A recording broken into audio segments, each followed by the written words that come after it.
ಎರಡನೇದಾಗಿ ಅಂಗನವಾಡಿ ಟೀಚರ್ಸ್. ಈ ಅಂಗನವಾಡಿ ಟೀಚರ್ ಯಾವಲ್ಲಿಲ್ಲಪ್ಪ, ಅವರು ಅಷ್ಟೇ ಯಾರು ಗರ್ಭಿಣಿರು, ಯಾರು ಮಕ್ಕಳು, ಯಾವ ಕ್ಯಾಸ್ಟ್ ಅಲ್ಲಿ ಗರ್ಭಿಣಿರು ಇದ್ದಾರೆ ರಿಪೋರ್ಟ್ ಮಾಡ್ತಿರ್ತಾರೆ. ರಿಪೋರ್ಟ್ ತೆಗಿಬೇಕಂದ್ರೆ ಸರ್ಕಾರಕ್ಕೆ ದೊಡ್ಡ ಸಮಸ್ಯೆ ಅಲ್ಲ. ಆದ್ರೆ ಸನ್ಮಾನ್ಯ ಸಿದ್ದರಾಮಯ್ಯ ಸಾಹೇಬ್ರೆ, ನೀವೇ ಮೋಸ ಮಾಡ್ತಾ ಇದ್ದೀರಿ ನಮ್ಗೆ, ನಮ್ಮ ಜಾತಿಗೆ. ಸಿದ್ದರಾಮಯ್ಯ ಮೋಸ ಮಾಡ್ತಾ ಇದ್ದೀರಿ, ನಿಮ್ಗೆ ಕಿತ್ತಾಡ್ಕೊಂಡಿರ್ಲಿ, ಇವ್ರಿಗೆ ಕಿತ್ತಾಡ್ಕೊಂಡಿರ್ಲಿ ಅನ್ನೋದು ಭಾವನೆ ಅವ್ರು ಇಟ್ಕೊಂಡಿದ್ರು. ಮೊದಲಿತ್ತು ಸಾಮಾಜಿಕ ನ್ಯಾಯ ಮಂತ್ರಿ ಮುಖ್ಯಮಂತ್ರಿ 5 ವರ್ಷದಲ್ಲಿ. ನೀವು ಆವಾಗ ಸಾಮಾಜಿಕ ನ್ಯಾಯ ಆವಾಗಲೂ ಮಾಡಲಿಲ್ಲ. ಹುಬ್ಬಳ್ಳಿಯಲ್ಲಿ ನಾವು 5 ಲಕ್ಷ ಜನ ಸೇರಿದ್ರೆ ನಾವು 7 ಜನ ಸತ್ತೋಲ್ಲ ಗೊತ್ತು, ನೀನೇನು ಮಾಡಿಲ್ಲ ಸ್ವಾಮಿ. ಈಗಲೂ ಅದೇ ಕಥೆ ಮುಂದುವರಿಸ್ತಾ ಇದ್ದೀರಾ. ಈ ಪಾದಯಾತ್ರೆ ಮಾದಿಗರ ಪಾದಯಾತ್ರೆ ಇದು ಕೇವಲ ಒಬ್ಬ ವ್ಯಕ್ತಿದಲ್ಲ, ಮಹಾ ಆದಿಗರ ಪಾದಯಾತ್ರೆ. ನಿಮ್ಗೆ ಎಚ್ಚರಿಕೆ ಕೊಡ್ತಾ ಇದ್ದೀವಿ, ಈ ದ್ವಂದ್ವ ನೀತಿ ಬಿಟ್ಬಿಡಿ. ನಮ್ಮವ್ರಿಗೆ ಹೇಳೋ ಸುಮ್ಮನೆ ಅವ್ರು ಹಂಗಂದಾರಪ್ಪ ಹಿಂಗಾರಪ್ಪ. 2 ತಿಂಗಳು ಟೈಮ್ ಕೊಟ್ರ, ನೀವು 2 ತಿಂಗಳಲ್ಲಿ ಮುಗಿಸ್ಕೋತೀರಿ. ಒಳ ಮೀಸಲಾತಿ ವರ್ಗೀಕರಣ 2 ತಿಂಗಳಲ್ಲಿ ಮುಗಿಸ್ಬಿಡ್ತೀವಿ. 2 ತಿಂಗಳ ರಿಪೋರ್ಟ್ ಕೊಡ್ತೀನಿ ಅಂತ ಹೇಳಿದ್ರಿ, ಮಾಧ್ಯಮದ ಮುಂದೆ ಹೇಳಿದ್ರಿ. ಎಷ್ಟು ತಿಂಗಳಾದ್ರಿ ಸ್ವಾಮಿ? ಅವ್ರು ಬರಬೇಕು, ಇವ್ರು ಬರಬೇಕು, ಯಾರು ಬರ್ಬೇಕು ನಿಮ್ಗೆ? ಸುಪ್ರೀಂ ಕೋರ್ಟ್ ತೀರ್ಪು ಹೇಳಿದೆ. ಸುಪ್ರೀಂ ಕೋರ್ಟ್ ತೀರ್ಪು ಹೇಳಬೇಕು, ಇನ್ಯಾರು ಬೇಕು ನಿಮಗೆ? ನೀವು ತೀರ್ಮಾನ ತಗೊಳ್ಳಿ. ಕ್ಯಾಬಿನೆಟ್ ಮೀಟಿಂಗ್ ನೆಕ್ಸ್ಟ್ ಗುರುವಾರ ಬರುತ್ತೆ, ಮಾಡಿ ಕ್ಯಾಬಿನೆಟ್ ತೀರ್ಮಾನ ತಗೊಳ್ಳಿ. ನಾಳೆ ಕಳಿಸ್ಕೊಳ್ಳಿ ನಾಗಮೋಹನ್ ದಾಸ್ ಅವ್ರನ್ನ, ಸನ್ಮಾನ್ಯ ನ್ಯಾಯಾಧೀಶ ನಾಳೆ ಕಳಿಸ್ಕೊಳ್ಳಿ. ಹೇಳಿ ಗ್ರಾಮ ಸಹಾಯಕ ಇದಾರಪ್ಪ, ಗೊತ್ತು, ರಿಪೋರ್ಟ್ ತಗೋ. ಇದಕ್ಕೆ ಅದು ಹಂಗಾಗುತ್ತೆ, ಇದು ಹಿಂಗಾಗುತ್ತೆ, ಏನೇನೋ ಆಗುತ್ತೆ ಅಂತ ಊಹಾಪೋರು ಪಕ್ಕ ಹೇಳ್ತಾರೆ ಗ್ರಾಮ ಸಹಾಯಕರು. ಗ್ರಾಮ ಸಹಾಯಕರು ಮ್ಯಾಕ್ಸಿಮಮ್ 7,000 SC STಗಳಿದ್ದಾರೆ ಅವರಲ್ಲಿ. ಅವರು ಕೊಲೆಯರ್ ಎಷ್ಟಿದ್ದಾರೆ, ಮಾದಿಗರು ಎಷ್ಟಿದೆ, ಇನ್ನೊಂದು ಜಾತಿ ಇದೆ, ಎಲ್ಲ ಪಕ್ಕ ಹೇಳ್ತಾರೆ ಅವರು. ಅದ್ರ ಜೊತೆಗೆ ಯಾರ ಮನೆಯಲ್ಲಿ ಕೆಲಸದಲ್ಲಿದ್ದಾರೆ, ಯಾರ ಮನೆಯಲ್ಲಿ ಕೆಲಸ ಇಲ್ಲ, ಮತ್ತೆ ವಿಧವೆಯರು ಎಷ್ಟಿದ್ದಾರೆ, ಏನಿಲ್ಲ ಎಷ್ಟು ಜಡ್ ಹೇಳಕ್ ರೆಡಿ ಇದ್ದಾರೆ.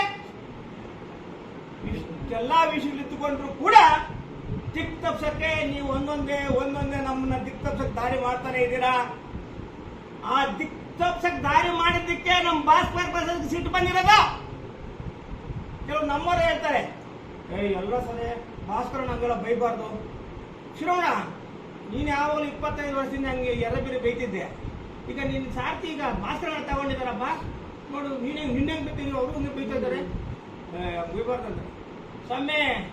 ಹಾಗಾಗಿ ನಿಮ್ಗೊಂದು ಹೇಳ್ತೀನಿ, ಇವ್ರು ಯಾವುದೇ ದಿಕ್ಕಿಗೆ ನಿಮ್ಮನ್ನ ದಿಕ್ ತಪ್ಸಕ್ ಇದ್ ಮಾಡಿದ್ರು ಕೂಡ ನೀವು ಅದಕ್ಕೆ ತಲೆಗೂಡ್ಬೇಡಿ. ಒಂದು ಮಾತ್ರ ತಲೆಯಲ್ಲಿ ಊರ್ಸ್ಕೊಳ್ಳಿ ಪಾಯಿಂಟ್ ಅನ್ನ. AKAD ಇದನ್ನ ಇವರು ಯಾವುದೇ ಕಾರಣಕ್ಕೂ ಮಾಡಕ್ ಆಗಲ್ಲ. ಮಾಡಿದ್ರೆ ಅದಕ್ಕೆ ಮಾನ್ಯತೆನೂ ಇಲ್ಲ. Point number 1. ಪಾಯಿಂಟ್ ನಂಬರ್ 2, ಈಗ ತಾತ್ಕಾಲಿಕವಾಗಿ ಇಂಟ್ರಿಮ್ ರಿಪೋರ್ಟ್ ತರ ಮಧ್ಯಂತರ ವರದಿನ ಇವರು ಕೊಡ್ಲೇಬೇಕು. ಅದು ಒಂದೇ ಸಾಧ್ಯ ಕೂಡ. ಏನೇ ಅದ್ರ ಅಡುಕು ತೊಡಕುಗಳಿದೆ ಅದನ್ನ ಸ್ಪಷ್ಟವಾಗಿ ಹೇಳಿ ಮುಂದೆ ಸೆನ್ಸಸ್ ಅನ್ನಲ್ಲೋ ಅಥವಾ ಅಪಾಯಿಂಟ್ಮೆಂಟ್ ಆಗತ್ತ ಟೈಮ್ನಲ್ಲೋ ಒಂದು ಅಫಿಡವಿಟ್ ಇನ್ನೊಂದು ತಗೊಂಡು ಕೆಲಸ ಕೊಡಿ, ಈ ಪರ್ಸೆಂಟೇಜ್ಗೂ ಕೆಲಸಕ್ಕೂ ಮ್ಯಾಚ್ ಮಾಡಿ ಅಂತ ಕೊಡಂತದ್ದು ಒಂದೇ ಒಂದು ದಾರಿ. ಇದು ಬಿಟ್ಟು ಇನ್ಯಾವ ದಾರಿನೂ ಇಲ್ಲ. ಆದ್ರೆ ಇವ್ರು ಈ ದಾರಿನ ಬಿಟ್ಬಿಟ್ಟು ಇವ್ರು ಯಾವ ರೀತಿ ಸ್ಟ್ರಾಟಜಿಕಲ್ ಆಗಿ ಮಾಡ್ಕೊಂಡು ಬರ್ತಾ ಇದಾರೆ ಅನ್ನೋದಕ್ಕೆ ನಿಮ್ಗೆ ಡೇಟ್ಸ್ ಗಳದ್ದು ಒಂದು ಕ್ರೊನಾಲಜಿ ಕೊಟ್ಬಿಡ್ತೀನಿ. ಅಕ್ಟೋಬರ್ 28, 2024 ಏನಾಯ್ತು ದಿನ ಅದು? ಅಕ್ಟೋಬರ್ 28, 2024 ಅವತ್ತೇ ಕ್ಯಾಬಿನೆಟ್ ತೀರ್ಮಾನ ಆಗಿದ್ದು ಒಳ ಮೀಸಲಾತಿ ಜಾರಿ ಮಾಡಬೇಕು, ಏಕಸದಸ್ಯ ಒಂದು ಜಸ್ಟಿಸ್ ಕಮಿಷನ್ ಮಾಡ್ತೀವಿ ಅನ್ನಂಥದ್ದು. 28 ಅಕ್ಟೋಬರ್ 24ರಲ್ಲಿ ಆದಂತದ್ದನ್ನ ಆದೇಶ ಯಾವತ್ ಮಾಡ್ತೀರಾ ನೀವು? 12/11/2024 ಮಾಡ್ತೀರಾ. ಎಷ್ಟು ದಿನ? ಸುಮಾರು 15 ದಿನ ದಾಟಿದ ಮೇಲೆ ಮಾಡ್ತೀರಾ ಆದೇಶನ. ಆದೇಶ ಬರೋಕ್ಕಿಂತ ಮೊದಲೇನೆ ಈ ಬ್ಯಾಕ್ಲಾಗ್ಗೆ ಸುಮಾರು ನೋಟಿಫಿಕೇಶನ್ಸ್ ಗಳನ್ನ ಜಾರಿ ಮಾಡೋದು.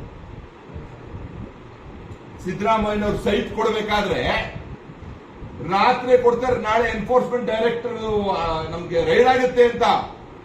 ಬೆಳಿಗ್ಗೆ ತಡೆಯಲ್ಲ, ಆ ರಾತ್ರಿನೇ ಅಧಿಕಾರಿಗಳು ಸೈಟ್ ನೆಲ್ಲ ವಾಪಸ್ ತಗೋತಾರೆ, ಖಾತೆ ಕ್ಯಾನ್ಸಲ್ ಮಾಡ್ತಾರೆ, ಮೂಡಾಗೂ ತಗೋಬಿಡ್ತಾರೆ. ಒಂದ್ ದಿನನೂ ಇಲ್ಲ. 12 ಗಂಟೆಯಲ್ಲಿ ಅದೇ ಈ ಮಾದಿಗರ ಕ್ಯಾಬಿನೆಟ್ ಆರ್ಡರ್ನ 28/10/2024 ಮಾಡಿದ್ರೆ 12/11/24 ಮಾಡ್ತಾರೆ. 15 ದಿನದ ಒಳಗಡೆ ಸುಮಾರು ನೋಟಿಫಿಕೇಶನ್ ಜಾರಿ ಆಗುತ್ತೆ. ಆ ನೋಟಿಫಿಕೇಶನ್ ಜಾರಿ ಆದ್ಮೇಲೆ ಇವ್ರು ವಾದ ಏನ್ ಮಾಡ್ತಾರೆ, ಆರ್ಡರ್ ಆದ್ಮೇಲೆ ಇನ್ನು ಮುಂದೆ ಮಾಡಲ್ಲ ನಾವು ಅಂತ. ಅಂದ್ರೆ 12/11/2024 ನಂತರ ಹೊಸ ಬ್ಯಾಕ್ಲಾಗ್ಗೆ ಮಾಡಲ್ಲ ಅಂತ. ನೋಡ್ರಿ ಹೆಂಗಿದೆ ಷಡ್ಯಂತ್ರ ಅಂತ. ಆವತ್ತು ಮಾಡಂತದ್ರಲ್ಲಿ 1 ಮ್ಯಾನ್ ಕಮಿಷನ್ ಅನ್ನ ಅಪಾಯಿಂಟ್ ಮಾಡ್ತಾರೆ. ನಿಮ್ಗೆ ಗೊತ್ತಿರ್ಲಿ, ನಮ್ಗೆ ಗೊತ್ತೇ ಇಲ್ಲ ಯಾವತ್ತಿಂದ ಅಧಿಕಾರ ತಗೊಂಡ್ರು ಅವರು ಅಂತ. ನಾವು ಮೀಟಿಂಗ್ ಗಳಲ್ಲಿ ಪ್ರಸ್ತಾಪ ಮಾಡಿದ್ವಿ.